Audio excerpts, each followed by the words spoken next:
Lanjut lagi di video yang sebelumnya kan di OSN Geografi 2014 kita udah bahas soal nomor 1 sampai dengan 20. Nah, jadi karena memang durasinya itu udah setengah jam, jadi aku bikin di video yang baru aja gitu ya. Saya bagi dua part. Nah, di sini nomor 21 bagian G, geografi regional dan ekonomi. Oke, sebelum aku lanjutin seperti biasa, jangan lupa kalian subscribe, komen dan like, juga follow Instagram Ruang Nining sama yang punyanya Nining SW. Oke. Kalau misalnya ada yang kurang atau ada yang tidak sesuai pembahasan yang saya sampaikan, kalian bisa komen. Nanti ya jadi ilmu untuk saya juga ya, kurang lebih kita sama-sama belajar di sini. Nah, untuk soal ini dan selanjutnya ini tentang peta dunia. Jadi kita disuruh untuk menganalisa daerah, negara, posisinya di mana, ibu kotanya apa. Jadi kalian yang sudah lolos dari seleksi provinsi mau menuju ke nasional, itu peta dunia itu sudah terbayang-bayang di dalam kepala, sudah diingat gitu. Jadi kalau misalnya negara mana nih untuk ikut OSN nanti, kalau misalnya OSN-nya lolos kan tetap ke tingkat internasional, jadi kalian tuh harus baca dulu kondisi wilayah tersebut. Oke, bagian G, geografi regional dan ekonomi. Di sini ada peta ASEAN, yaitu peta Asia Tenggara. ASEAN ya. ASEAN ini merupakan persatuan negara-negara Asia Tenggara ya, yang melakukan sejenis sistem perekonomian. Jadi mereka yang berada di negara Asia Tenggara ini itu biasanya nggak perlu bayar lupa pula aku. Pokoknya ya ada banyak keunggulan lah yang dihasilkan dari negara-negara anggota ASEAN ini. Nah, di peta ini ada nomor 1 sampai nomor 10. Oke, kita lihat soalnya. Nomor 21, pada tahun 2015 yang akan datang akan dibentuk ASEAN Economic Community atau Komunitas Ekonomi ASEAN. Sebutkan semua negara yang menjadi anggota ASEAN dan tuliskan nomor negara tersebut pada tabel di bawah ini sesuai dengan peta ASEAN di atas. Poinnya ada 5. Oke. Langsung terjawab ya. Negara Myanmar itu ada di nomor 1. Kemudian kita back aja lah. Nah, nomor 1 ini merupakan negara Myanmar. Kemudian nomor 2 ini negara Thailand. Nomor 3 negara Laos. Nomor 4 Vietnam. Nomor 5 ini ada Kamboja. Nomor 6 Malaysia. Nomor 7 yang paling luas ini merupakan negara kita, Indonesia. Nomor 8 ada Singapura. Nomor 9 itu ada Brunei Darussalam, dan nomor 10 itu ada Filipina. Nah, jadi ada 10 anggota negara ASEAN. Nomor 22, salah satu program ASEAN adalah ASEAN Free Trade Area atau Zona Perdagangan Bebas ASEAN. Sebutkan secara singkat 5 strategi yang menurut Anda dapat ditempuh oleh suatu perusahaan untuk memasuki pasar internasional atau global. Poinnya 5. Jadi, kalau menurut aku, itu nggak menurut aku sih, menurut bacaan yang sudah aku baca, kalau untuk memasuki pasar internasional, yang pertama itu mendirikan anak perusahaan atau cabang di luar negeri. Sama aja kayak kita di dalam negeri. Kalau misalnya kita pengen luasin usaha kita udah besar dalam suatu negeri, pasti kita pengen punya cabang di daerah yang lainnya. Begitu juga dengan sistem di luar negeri. 2. Membuat rencana yang matang, baik dari segi produk dan pemasaran. Jadi pemasaran, iklan, segala macam itu merupakan kunci utama biar dikenal oleh setiap masyarakat. 3. Pilih transportasi logistik yang tepat. Nah, salah satu caranya itu kalau sekarang kan, apalagi di pandemi gini, walaupun ini soalnya tahun 2000, soal lama ceritanya, tetap kan Harus kalau misalnya kayak pilihan online shop gitu, kita harus menyedia sebagai pihak perusahaan itu. Kalau kita menjual produk, otomatis kita harus memilih logistik yang cocok, yang tembus kemana aja, siap diantarkan ke daerah mana aja gitu. Jadi tidak menumpuk pada satu titik saja. Kemudian metode pembayaran yang mudah. Jadi pembayaran itu nggak satu cara doang, bisa transfernya bisa pakai ShopeePay, Doku, atau transfer bank, atau uang digital segala macam, virtual account. Itu harus disediakan oleh perusahaan yang memang pengen ngelebarin sayapnya ke berbagai negara. Kemudian yang terakhir itu ekspor. Nah, ekspor itu penting. Kalau misalnya pengen barang-barang yang kita hasilkan itu bisa tembus ke luar negeri, ya dari 1 sampai 4 tadi udah kita jalankan, yang kelima itu yang paling mudah. Bagian H, pengetahuan umum. Nah, kawasan Timur Tengah belakangan ini tengah menjadi sorotan masyarakat internasional oleh karena adanya invasi militer Israel yang dikenal dengan nama Operation Protective Edge yang ditujukan kepada pihak Palestina, itu Hamas, yang berkedudukan di jalur Gaza. Selain itu, terdapat pula kasus separatisme ISIS, yaitu Islamic State of Iraq and Syria, yang tengah memanas di Irak. Sebagai seorang geografer muda, saudara hendaknya memahami bagaimana tinjauan geografi regional kawasan Timur Tengah dan sekitarnya untuk dapat memahami permasalahan-permasalahan tersebut dengan baik. Oke, nomor 23 ini kita disuruh untuk menganalisa peta Timur Tengah. Kayak contoh nih soalnya, menentukan negara-negara di Timur Tengah. Tabel di bawah ini berisikan pasangan warna dan negara. Berilah warna yang tepat pada negara yang tepat pada peta Timur Tengah di atas. Poinnya 2. Kita disuruh mewarnai tapi dikasih poin 2. Oke lah. Soal nomor 1, maksudnya nomor 1 itu kuning untuk Israel, merah untuk Palestina, hijau Arab Saudi, biru muda Lebanon, biru tua Suriah. Oke. Kurang lebih seperti ini ya. Jadi setelah kita mewarnai yang diinstruksikan saja, yang lainnya tuh nggak perlu.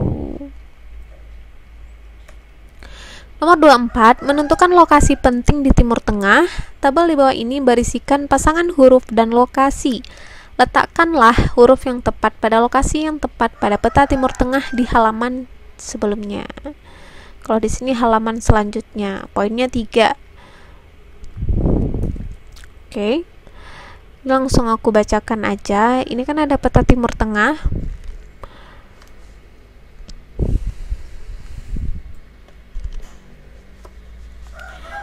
Ini saya pakai peta yang tadi udah diwarnai biar lebih mudah.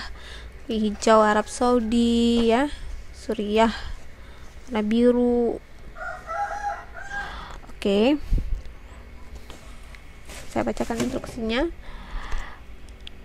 Huruf A ini untuk kota Yerusalem, kemudian B kota Haifa, C kota Basrah. Mana C? Ini dia, Basrah ada di Irak. Kemudian D Damaskus ada di Suriah. E tepi barat ini. Kemudian F jalur Gaza, ini daerah bermasalah.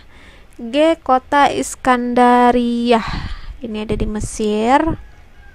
Kemudian H kota Hammad, Yordania. I dataran tinggi Golan. Ini perbatasan antara Israel, Palestina aja saya bilang, Palestina dengan Suriah. Kemudian C semenanjung Sinai, ini bagian Mesir. K kota Nikosia, itu ada di Kepulauan Siprus.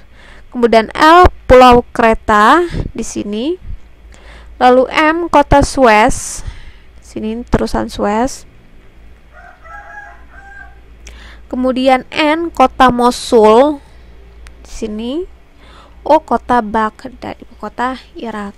Nah, ini Iran, kemudian ini Kuwait ini Uni Emirat Arab, Oman, Yaman, Sudan, Laut Mediterania, Laut Merah, ini Turki, dan kesininya lagi sudah masuk ke wilayah Rusia. Nomor 25, pengetahuan geografi regional Rusia dan sekitarnya. International Geographic Olympiad 2015 rencananya akan diselenggarakan di Rusia. Sebagai salah seorang calon peserta IGEO 2015, Anda sebaiknya paham akan kondisi regional Rusia dan sekitarnya. A. Sebutkan nama 4 negara yang saat ini bukan merupakan anggota CIS, yaitu Commonwealth of Independent States, baik secara de facto maupun de jure, walaupun negara itu adalah bekas anggota Uni Soviet. Jadi setelah Uni Soviet pecah, negara-negara wilayah Uni Soviet itu kan luas banget. Jadi pecah Uni Soviet itu dibagi menjadi beberapa negara. Yang paling luas itu Rusia. Nah, jadi ada 4 negara yang nggak mau bergabung dengan CIS, yaitu Georgia, Estonia, Latvia, dan Lituania. Nah, CIS itu sendiri adalah organisasi regional beranggotakan negara-negara ex-Uni Soviet yang dibentuk saat pembubaran Uni Soviet, yaitu CIS ini dibentuk tahun 91. Anggotanya ada 12, yaitu negara Armenia, Azerbaijan, Belarusia, Georgia yang keluar tahun 2008, Kazakhstan, Kirgistan, Moldova, Rusia, Tajikistan, Turkmenistan keluar tahun 2005, Ukraina keluar tahun 2018, dan Uzbekistan. Tetapi walaupun 3 negara ini sudah keluar dari anggota CIS, mereka tetap ikut serta dalam rapat CIS tersebut. Jadi mereka itu masih bagian, cuman mereka nggak aktif lagi gitu, karena negara yang keluar ini mereka ada perang sesama dengan anggota CIS. Nomor 25B, tabel di bawah ini berisikan pasangan huruf dan nama lokasi. Letakkanlah huruf pada lokasi yang tepat pada peta Rusia dan sekitarnya di bawah ini. Ini sama kayak peta Timur Tengah tadi. Jadi kita disuruh letakkan huruf pada peta Rusia sekarang. Peta negara CIS maksudnya.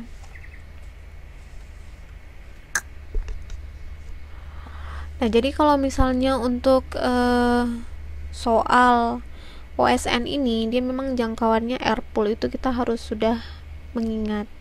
Kemudian kita harus sering-sering baca, apalagi kalau pengetahuan sosial, pengetahuan umum seperti ini tuh pasti dia bakalan keluar. Nah, kalian juga harus cari tahu nanti negara yang bakalan dijadikan tempat ajang IGEO itu di mana, karena udah pasti geomorfologinya bakalan ditanya. Langsung kita jawab soal nomor 25B. Ini udah aku tandain huruf-hurufnya, cuman aku nggak bisa menampilkan peta dengan kolom soal tadi, jadi aku bacakan aja ya. Huruf A itu Kepulauan Svalbard. Kepulauan Svalbard, ini dia. Huruf B, Kepulauan Severmaya Zemlya. Huruf C, Kepulauan Novaya Zemlya. Ini. Huruf D, Kepulauan Franz Joseph. Huruf E, Pulau Sakhalin. Di sini. Huruf F, Kepulauan Siberia Baru.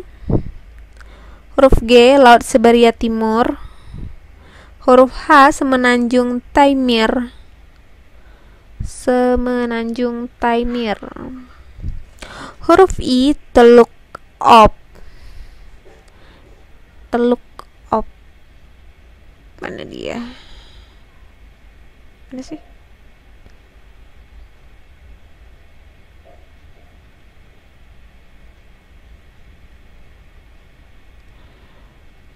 Di sini ya, Teluk Ob. Kemudian huruf K, kota Moskow. Kemudian huruf L, kota Volgograd. Di sini. Huruf M, Laut Kara. susah kursornya, M. Kemudian huruf N, semenanjung Kola.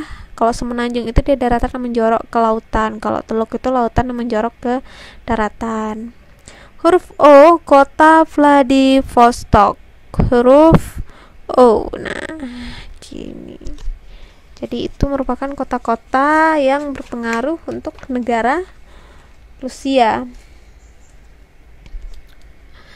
Kemudian, jadi wilayah yang paling besar dari pecahan Uni Soviet itu merupakan Rusia. Di sini ada Finlandia, Swedia, Norwegia, ini Samudra Arktik, ini Laut Barents, Belarusia, Ukraina, Turki, Irak, Iran, Turkmenistan, Kirgistan, Afghanistan, Kazakhstan, Cina, Mongolia, ke bawahnya langsung Asia Tenggara dan Asia Timur ya. Jadi inilah peta yang harus dikuasain oleh geografer muda dan peserta IGEO. Oke, terima kasih sudah menonton dan mengikuti video pembelajaran ini. Semoga bermanfaat untuk kawan-kawan semua. Berikan saya motivasi dengan subscribe, like, komen, dan share. Terima kasih sudah menonton. Assalamualaikum warahmatullahi wabarakatuh.